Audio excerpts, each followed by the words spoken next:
Hello, my name's Michael Conneely and I'm speaking to you from near the Healing Centre, an Airbnb that I run with my partner healer Maggie Pashley in the far west of Ireland.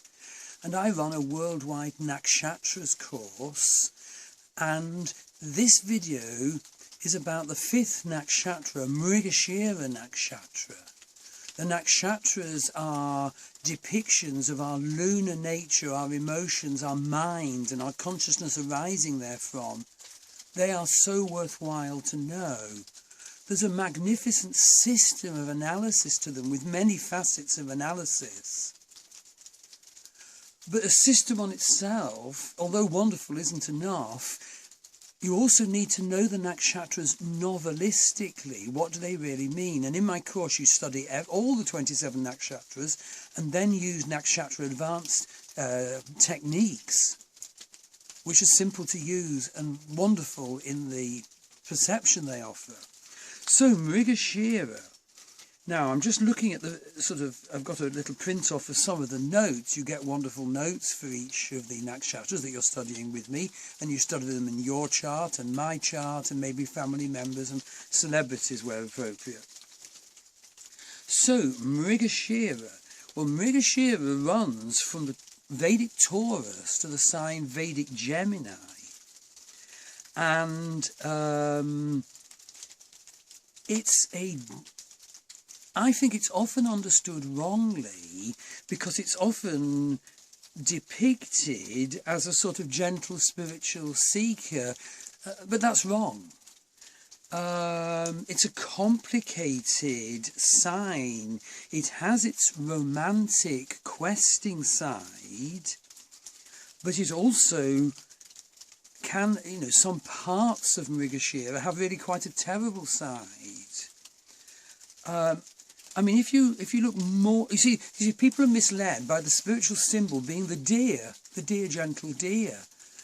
But that's not really what it's about. I mean, the power animal is the female serpent. Well, female serpents can be tricky. And the ruling planet is Mars. And in terms of the gunas, it's Rajas, Tamas, Tamas, so desire and materiality. And in terms of the dosha, Pitta, they're fiery in their energy. So they are nervous and questing, and yet there's a lot of fire and complication, and I think it can really stress them out. And so, they are investigative, but they're nervous, and sometimes they can be very, very difficult in relationships. And in fact, they can drive themselves to exhaustion and often have food problems like anorexia. And of course, because they're partly in Taurus, they have fixed opinions. So some of them never back down. They find commitment in marriage difficult, and they can take up entrenched, aggressive attitudes. Remember Pitta, ruled by Mars. Very complicated sign. So let's look at the characteristics. Well, favourable, curious, seeks new knowledge, mentally sharp, creative and sensitive, likes good clothing and accessories, enjoys singing, talking and speaking, articulate, like writing letters, friendly, fun, maybe. But unfavourable, flirtatious, fickle, multiple partnerships, can find making commitment very difficult, can get nervous or exhausted, reluctant to commit. They need lots of exercise, and they often do exercise type training, that sort of thing.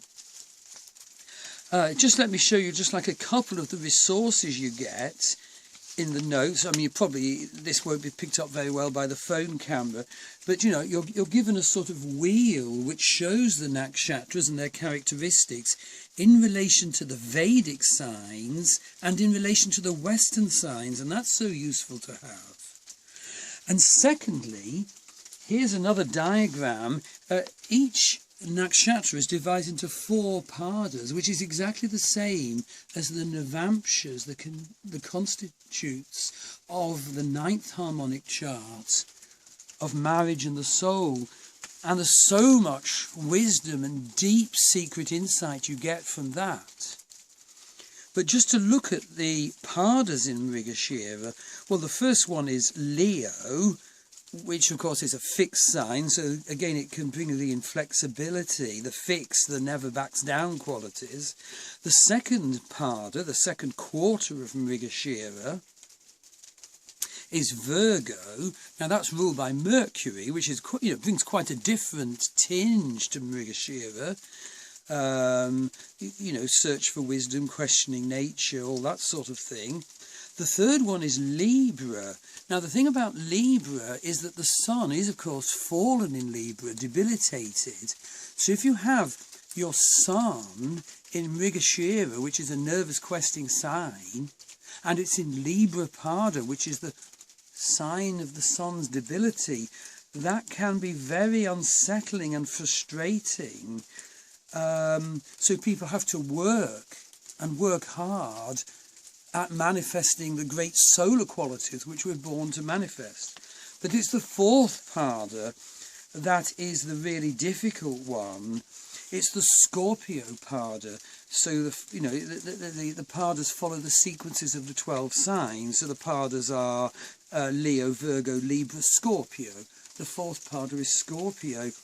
And this is, well, a very difficult twist on the energies of Mrigashira, because the person can be suspicious and intense and have secrets, and indeed there can be, often earlier in life, a sort of drug and alcohol type connection.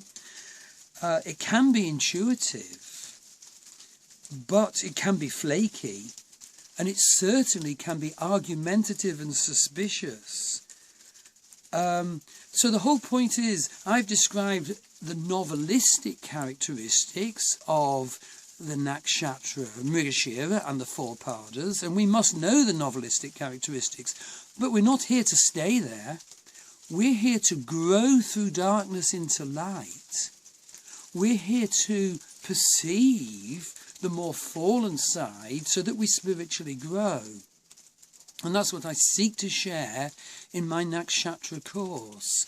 The first part is looking at the nakshatras in a very genuine way, your chart and mine and other people's. And the second part is the wonderful techniques. So I hope my attempt to give an exposition of Mrigashira has adequately conveyed its complexities and difficulties. I hope that provides a useful map for Mrigashiras to perceive themselves and their lives, and to chart their way across that map to their higher self. So I hope to be working with you on the course. Thank you.